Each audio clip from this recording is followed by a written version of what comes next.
A bold shift in NASCAR's playoff future.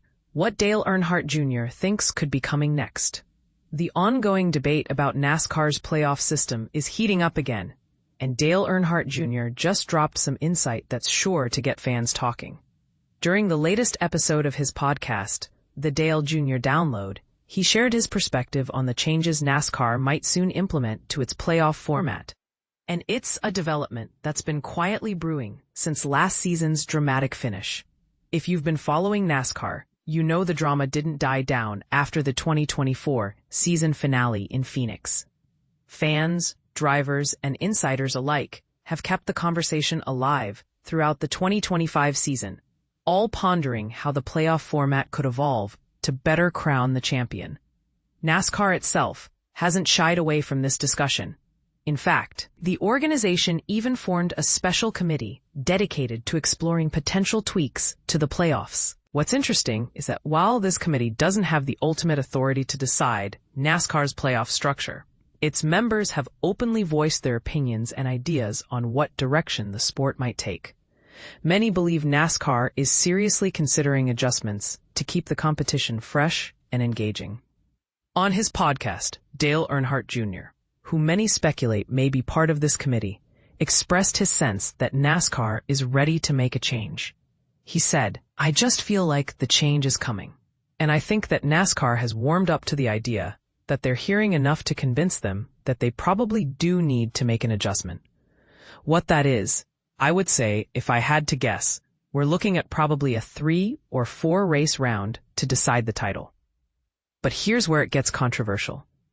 This isn't the radical overhaul some people have been clamoring for. Instead, Earnhardt and other insiders suggest the tweak might be a slight expansion of the final playoff round, the one that determines the champion.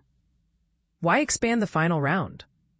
For most of NASCAR's long history, the championship was based on performance across all 36 races in a season. In 2004, the introduction of the chase shortened the decisive span to 10 races. And by 2014's playoff format, the championship hinged on just the last race. Many argue this single-race showdown adds excitement, but can also feel like a bit of a gamble. After Joey Logano's surprising championship victory last year, the discussion about reform reignited. Many fans and experts suggested that extending the final round from 1 race to 3 or 4 could strike a better balance, preserving that high-stakes drama while rewarding drivers who perform consistently under pressure. It's seen by some as a way to restore even more legitimacy to the title. Of course, the talks are far from settled. NASCAR and its partners are still hashing out the details, and with only 10 races remaining in the 2026 season, no formal announcement has yet been made. Adding to the intrigue, NASCAR President Steve O'Donnell has hinted at the possibility of experimenting with different playoff formats across NASCAR's 3 national series in the upcoming season. NASCAR is openly considering flexibility and innovation in its approach, something that could significantly reshape the future of racing as we know it. What do you think? Should NASCAR expand the final playoff round to 3 or 4 races, or is the current format exciting enough as is? Would a longer finale dilute the drama or add fairness? We'd love to hear your thoughts and spark a conversation that drives the sport forward. Join the discussion on Discord or X, and don't forget to follow us on Instagram, Facebook, and YouTube for all the latest updates and insider takes.